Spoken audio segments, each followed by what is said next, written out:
Welcome back to the Cobargo IT 2026 PI Law Technology Series. I'm Amelia Pero. We're continuing our cybersecurity deep dive today with a look at the emerging threats, the attack vectors that have evolved significantly in the last 18 months. And that many PI firms aren't yet prepared for. So, Yuval Gorin from Cobargo IT is here. Yuval, this episode is a bit different from our previous one. So, welcome. We're moving beyond the standard threat landscape here and into territory that honestly sounds a little like science fiction, but it isn't. Let's start with AI-powered social engineering. What is it? Why is it particularly dangerous to law firms? Hi, Amelia. Nice to see you again. Social engineering has always been the most effective attack vector. It's easier to trick a person than to hack a system. Those days of watching the hooded guy clicking his clicking the keys on his keyboard and hacking away, you know, that's not really happening anymore.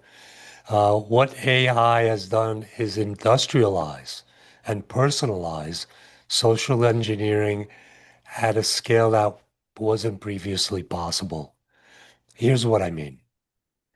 In the past, a phishing email was generic, right? Dear customer, your account has been suspended. Pretty easy to spot.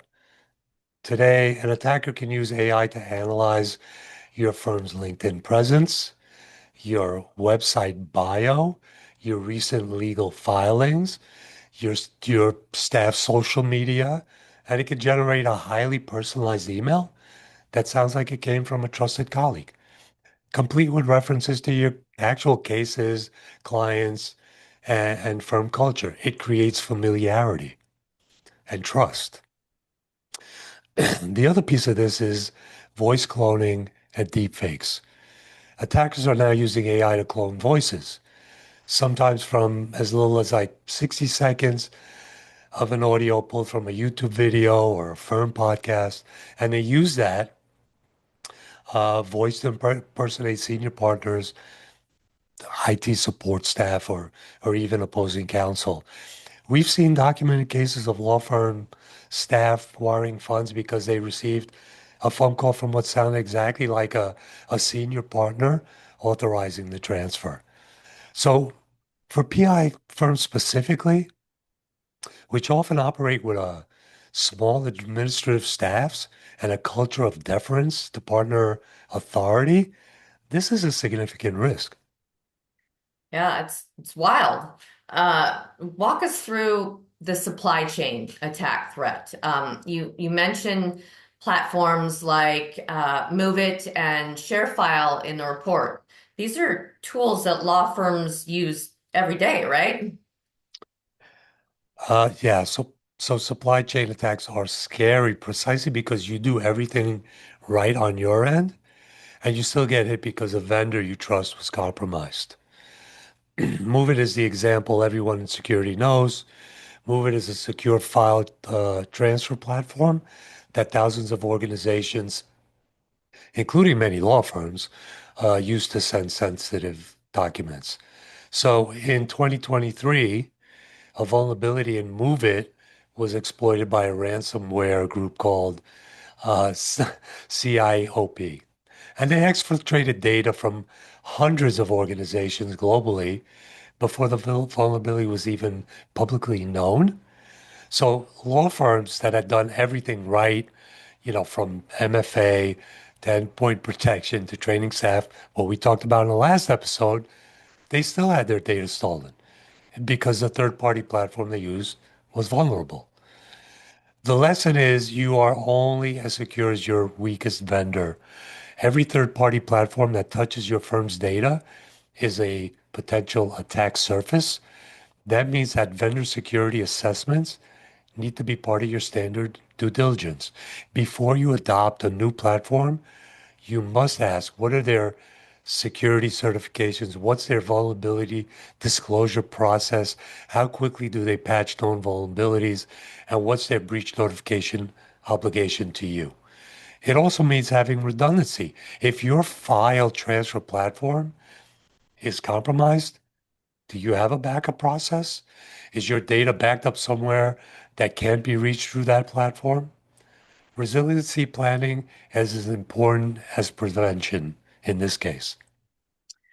Now, you mentioned junior lawyers as a specific attack target. That's something that firms may not have considered. You want to explain why? Certainly, new attorneys are the most common entry point for cyber attacks on law firms. And the reasons are they're pretty predictable. First, they're eager and helpful. A new associate receives an email that looks like it's from IT, for example, asking them to reset their credentials through a link. They don't want to look incompetent by asking questions, so they click the link. Second, they're information hungry. New attorneys are downloading bar resources, templates, legal research guides, continuing education material. They're using uh, unsanctioned AI tools. Attackers disguise malware as exactly those things. Free PI case management template for new attorneys with an attachment uh, that installs a keylogger on their PC. Uh, you know, they often have the same access privileges as senior attorneys before they've been tested in terms of security judgment. They have access to client billing, files, communication platforms on day one, which means a compromised junior attorney account is really a high value foothold. The fix is onboarding level security training. Before a new attorney gets their login credentials, they go through security awareness training. They understand the social engineering tactics. They know that IT or other well-known and vendors that you use, they're never going to ask for their password over email. They'll know how to report suspicious activity. That 30-minute training session is genuinely one of the highest ROI investments a firm can make, and it has to be part of the onboarding process. Lateral movement is another threat that you mentioned. Attackers getting in and then and spreading through the network undetected, right? How does that work? Lateral movement is what separates a sophisticated attack really from an amateur or really an automated one. An unsophisticated attacker breaks in, grabs whatever they can reach, and leaves quickly. A sophisticated attacker, ransomware groups, the state-sponsored actors, they're going to break in, they're going to establish a foothold, and then they're going to quietly map your network over days, weeks, months, escalating privileges and spreading deeper before they ever trigger an alarm. The reason this matters for law firms is that by the time you know you've been breached, the attackers often already copied everything sensitive and is holding it as leverage. When the ransomware finally deploys and encrypts your files, you're not just dealing with the encryption, you're dealing with the threat of pay us or we publish your client's medical records. The defenses against lateral movement are this is technical network segmentation, keeping your case management system, your financial systems, your admin network on separate segments of your network that require explicit permissions to cross. Privileged access management, really limiting which accounts can access which systems and requiring additional authentication for high privilege actions is super important. We call this a zero trust approach.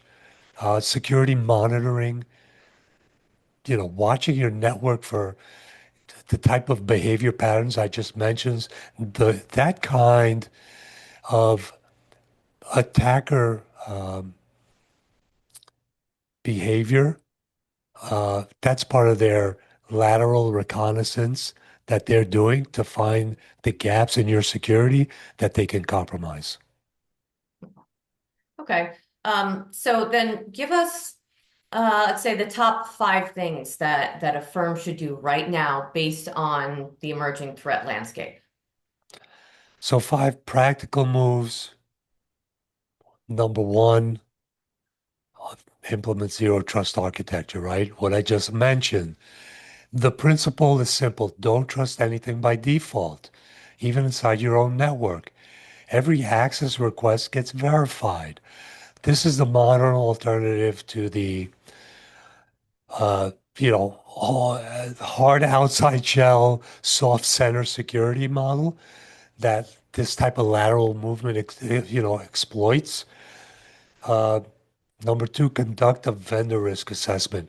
List every third-party service that has access to your firm's data.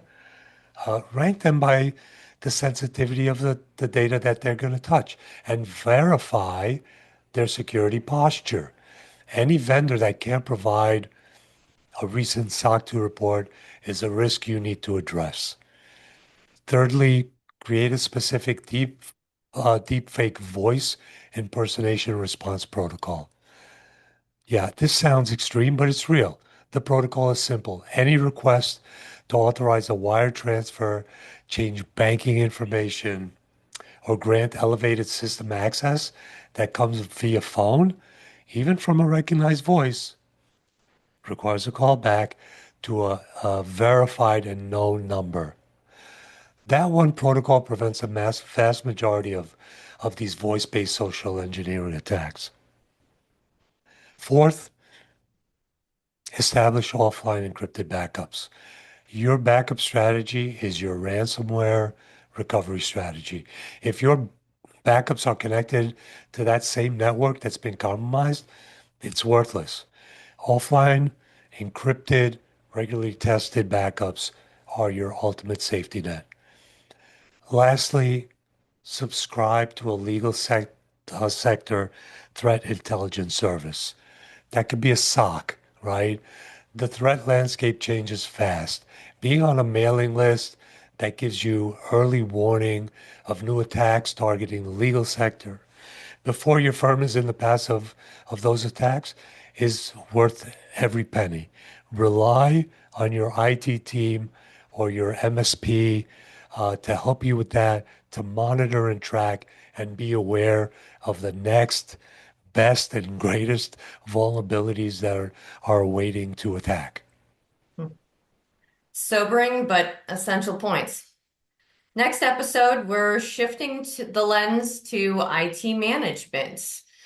MSP versus in-house, cost comparisons, what SLAs you should expect from your technology partner. Very practical for any firm evaluating their IT setup. So we will see you in episode 9.